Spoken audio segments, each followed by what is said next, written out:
अस्सलामुअलैकुम रीडर्स, कैसे हैं आप सब। उम्मीद करती हूँ आप सब खैर आफियत से होंगे। आप देख रहे हैं फ़री खान नावल्स और मैं हूँ फ़री।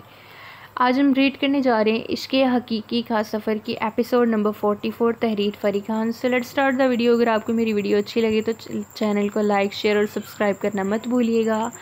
आयान खानज़ादा ने जैसे ही अपनी खानज़ादी को देखा तो वो हिप्नोटाइज़ हो गया। आज फ़ातिमा ने अपने बालों को खुला छोड़ा हुआ था जो कि तकरीबन उसके घुटनों तक आ रहे थे, जबकि आंखों में हल्का सा काजल लगा रखा था और मेकअप के नाम पर सिर्फ हल्का सा लिप ग्लॉस लगा रखा था जो इसकी पर्सनैलिटी को निखार रहा था। सर पर दुपट्टा खोल कर ले रखा था। आज तकरीबन इसने पहली बार दुपट्टा ऐसे लिया था जो कि हमेशा वो हिजाब में ही नज़र आती। आयान खानज़ादा को जैसे ही फ़ातिमा ने देखा तो कहने लगी, बस ये सूट की बैक साइड की ज़िप भी बंद नहीं हो रही थी, इसी वजह से बहुत टाइम हो गया, बहुत मुश्किल से मैंने बंद की है।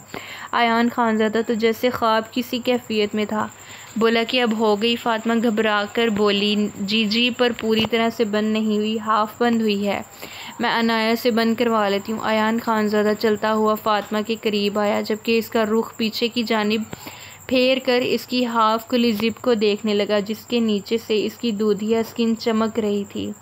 आयान खानज़ादा ने वहाँ अपने लब रखे, जबकि फ़ातिमा ने इसके लम्स को अपनी रूह तक महसूस किया और इसके बाजू पर अपनी गिरफ्त मजबूत की, जबकि आयान फ़ौरन से पहले अपनी हालत पर काबू पाते हुए इसकी ज़िप ठीक से बंद करते हुए फ़ौरन इसके करीब से हटा और इसे बाजुओं में उठाते हुए फटाफट सीढ़ियों से नीचे उतरने लगा। सामने सभी लोग गाड़ी के बाहर इन दोनों का इंतज़ार कर रहे थे।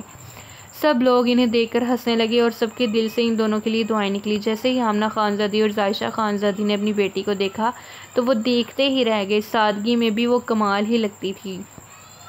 जबकि आशिर कहने लगा, देख लें गुड़िया, आपने बहुत लेट कर दिया, आपकी फ्रेंड कितनी देर से इंतज़ार कर रही होगी, मुझे तो लगता है इस चुड़ैल का मेकअप भी अब पिघल गया होगा। इसकी बात पर सभी हंसने लगे, जबकि फ़ातिमा कहने लगी, ख़बरदार भैया अगर आपने मेरी दोस्त को चुड़ैल बोला। आयान खानज़ादा भी हंसने लगा और बोला कि भाई बच के रहना, वो चुड़ैल तुम्हें कुछ कहे ना कहे, मेरी परी तुम्हें खा जाएगी। आशिर खानज़ादा डरने की एक्टिंग करने लगा। सब लोग हंसने लगे। आमना खानज़ादा कहने लगी, चलो भाई बहुत देर हो गई, अब चलते हैं। आयान और फ़ातिमा एक ही गाड़ी में थे, जबकि बाकी सभी लोग एक ही गाड़ी में मौजूद थे। आनी ने आयान और फ़ातिमा को भी अपनी ही गाड़ी में चलने का मशवरा दिया तो आयान बोला कि नहीं भाई आप लोग चलें, हस्बैंड वाइफ की कोई प्राइवेसी भी होती है। आशिर कहने लगा कि लाला आप फ़िक्र मत करें, मैं अभी आपसे ये सब कुछ सीख रहा हूँ, उम्मीद है आपसे बेटर ही करके दिखाऊँगा। अनाया कहने लगी, वो तो अभी से नज़र आ रहा है। जबकि वो लोग गाड़ियों में बैठकर तकरीबन रवाना हो गए और तकरीबन 15 मिनट के अंदर अंताशा के घर के बाहर मौजूद थे। अंताशा के भाई ने दरवाज़ा खोलकर इन लोगों का इस्तकबाल किया। इन तमाम लोगों को ड्राइंग रूम में बिठा दिया। अंताशा की वालिदा इन लोगों से मिलकर बहुत मुतासिर हुई, जबकि उन्होंने अंताशा को बोला कि जब मेहमान आ जाएं तो उनके लिए लवाजमात लेकर ख़ुद आना। अंताशा जो कि आज बहुत ही शर्मीली गुड़िया लग रही थी, खुले बाल जो कि कमर तक आ रहे थे, ऊपर से अच्छी तरह से दुपट्टा ओढ़ रखा था, हल्की सी पिंक कलर की लिपस्टिक लगा रखी थी, आंखों के नीचे फ़ातिमा की तरह गहरा काला काजल लगा रखा था, वो भी बेहद हसीन लग रही थी। आशिर ने जैसे ही अंताशा को देखा तो अपना दिल थाम कर बैठ गया। सबसे सलाम ली, जबकि फ़ातिमा उठने ही वाली थी कि अंताशा खुद चलकर फ़ातिमा के पास गई और उसे ज़ोरदार तरीके से अपने गले लगाया। आयान को ये बात हरगिज़ पसंद नहीं थी कि कोई उसकी जान को उससे ज़्यादा प्यार करे, लेकिन इन सब लोगों की मौजूदगी के पेश नज़र वो खामोश रहा।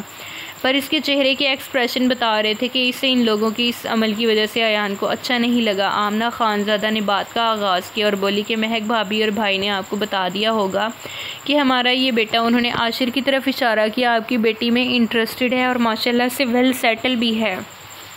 इसके लिए हम आपसे आपकी बेटी, आपके जिगर के टुकड़े अंताशा का हाथ मांगने आए हैं। अंताशा की वालिदा की आंखों से आंसू थे क्योंकि उन्हें आशिर बेहद पसंद आया था। वो अंताशा से भी ज़्यादा हसीन था। फ़ातिमा की वालिदा महक बेगम जो कि बिल्कुल करीब ही बैठी थी बोली कि भाभी ऐसे पुरमसरत मौके पर क्यों रो रही हैं। आनी भी बोली, आप बता सकती हैं आपको कौन सी बात दुख दे रही है।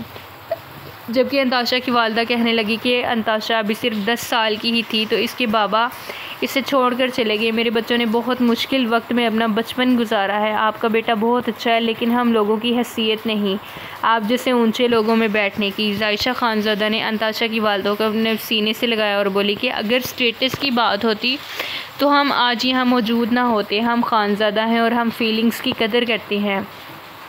हमें आपसे और कुछ नहीं चाहिए। आप हमें अपना दिल निकाल कर दे रही हैं, इससे बढ़कर और कौन सी बात हो सकती है? तो बताइए, क्या आपका जवाब हाँ है? अंताशा के भाई जो कि करीब ही बैठे हुए थे बोले कि फ़ातिमा भी हमारी अपनी ही बच्ची है, हमने इसका बचपन देखा है, आपने इसको भी इतना प्यार दिया ये जाने बिना कि वो आपका खून है। मुझे उम्मीद है आप मेरी गुड़िया का भी ख्याल रखेंगे। जायशा खानज़ादा कहने लगी, इसका मतलब ये रिश्ता पक्का है? अंताशा की वालदा कहने लगी, जी हमारी तरफ से पक्का है। फ़ातिमा ने सबका मुंह मीठा करवाया और इसने सबसे पहले अपने भाई और होने वाली भाभी का मुंह मीठा करवाया।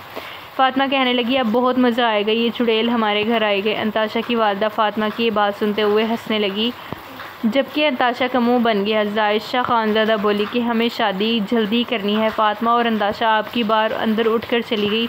अनाया भी उनके साथ उठकर चली गई, क्योंकि साहिल की नज़रें उसे घायल कर रही थी। साहिल भी अब सोच रहा था कि उससे भी अपनी मामा बाबा या आपी से बात करनी चाहिए, लेकिन अभी उसका करियर स्टार्ट नहीं हुआ था, पर यह तो मुमकिन था कि वो भी निकाह कर सकता था। फ़ातिमा अंताशा को छेड़ने लगी, जबकि अंताशा तो आज बहुत ज़्यादा शर्मा रही थी। अंताशा उकता चुकी थी और कहने लगी, जब तुम दोनों की बारी आएगी तो देखना है मैं तुम्हारे साथ क्या करती हूँ। फ़ातिमा कहने लगी, मेरी तो बारी गुजर गई, जबकि अब सच में अंताशा का मुंह बन गया। दूसरी तरफ अंताशा की निकाह की डेट फिक्स हो चुकी थी, जो कि अगले महीने की 15 तारीख को था। इसके एक हफ़्ते बाद ही रुखसती का प्लान भी हो चुका था, क्योंकि जायशा खानज़ादा अंताशा की वालदा को मुतमईन कर चुकी थी कि उन्हें किसी भी किस्म का कोई जहेज़ नहीं चाहिए, लिहाजा ये लोग ईज़िली इस फंक्शन को मैनेज कर सकते थे।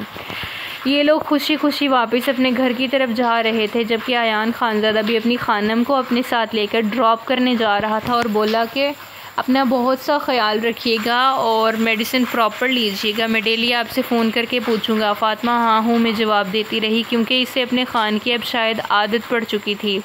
वो अपने खान के बगैर नहीं रहना चाहती थी, लेकिन अभी शायद इनका मिलन बहुत दूर था। अभी आयान खानज़ादा के बहुत से गोल बाकी थे, जिन्हें अचीव करने के लिए वो काफ़ी सालों से मेहनत कर रहा था। आयान कहने लगा, क्या आइसक्रीम खाएंगी? फ़ातिमा ने नफ़ी में सर हिलाया।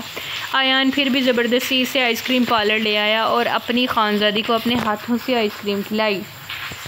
इसके दोनों हाथों को थामकर इन पर अपने लब रखे और बोला कि परेशान मत हों, जिसके साथ आप जैसी खानज़ादी मौजूद है, भला इससे कभी कुछ हो सकता है? फ़ातिमा ने डूबती हुई आंखें आयान खानज़ादा के चेहरे पर गाड़ रखी थी, जबकि आयान ने इसके आंसू साफ़ किए और बोला कि अगली बार जब ये खानज़ादा आपके पास आएगा तो वादा रहा ये खाली हाथ नहीं जाएगा, अपनी खानज़ादी को अपने साथ ही लेकर जाएगा। बस ये मिशन बहुत जल्द से जल्द कंप्लीट हो जाए। जिन लोगों ने मेरे ख़ानदान की जड़ों को खोखला करने की कोशिश की, मैं उन तमाम लोगों को बेनकाब करना चाहता हूँ। आप बस मेरे हक़ में दुआ करती रहना। फ़ातिमा ने आमीन कहा। आयान खानज़ादा ने अपनी खानज़ादी को अपने सीने से लगाया और एक अलविदाई किस इसके माथे पर की। फ़ातिमा ने भी इसके हाथों को थाम कर इन पर अपने लब रखे और कहने लगी, फ़ी अमानिल्लाह, अल्लाह के हवाले किया आपको। आयान खानज़ादा तो अपनी खानज़ादी के इस जुमले पर ही कुर्बान हो रहा था। कहने लगा, आपकी तरबियत जिस माँ ने की है वो बहुत अजीम है, सल्यूट है ऐसी माँ को। जबकि फ़ातिमा के चेहरे पर अब मुस्कुराहट उभरी। आयान खानज़ादा ने बोला कि चलें, अब बहुत लेट हो चुका हूँ, मुझे आज हर हाल में हेडक्वार्टर पहुँचना है। फ़ातिमा का हाथ पकड़ते हुए वो उसे गाड़ी में ले गया और इसे जल्द से जल्द आनी के घर छोड़कर अपना कुछ सामान पैक किया हुआ, जो कि वो जाने से पहले ही पैक करके रख गया था, वो बैग उठाया और आशिर को आवाज़ दी। आशिर, जो कि इसकी एक ही आवाज़ पर दौड़ता चला आया, वो दोनों गाड़ी में सवार हुए। आशिर क्योंकि ड्राइविंग कर रहा था, आयान भी अभी गाड़ी में ही बैठ रहा था कि ऊपर वाली बालकनी में इसे अपनी खानज़ादी नज़र आई, जिसकी आंखें आंसुओं से लबरेज थी। आयान ने हाथ हिलाकर उसे खुदा हाफिज़ बुलाया और एक फ़्लाइंग किस पास की, जबकि जवाबी तौर पर इसने भी खुदा हाफिज़ के लिए हाथ हिलाया। अब आशिर और आयान खानज़ादा अपने मिशन के लिए रवाना हो चुके थे। अब देखना ये था कि क्या ज़िंदगी इनको ये मोहलत देती थी या नहीं, कि इन लोगों को खुशियाँ नसीब इनके नसीब होनी भी थी या किस्मत को कुछ और ही मंजूर था। देखते रहिए फरी खान नावल। इसके हकीकी का सफ़र रीड करने के बाद अपनी राय का ज़रूर इजहार किया करें और कमेंट सेक्शन में ज़रूर कमेंट किया करें। थैंक्स, अल्लाह हाफिज़ जारी है। अगर आपको मेरी वीडियो अच्छी लगे तो चैनल को लाइक, शेयर और सब्सक्राइब करना मत भूलिएगा। थैंक्स, अल्लाह हाफिज़।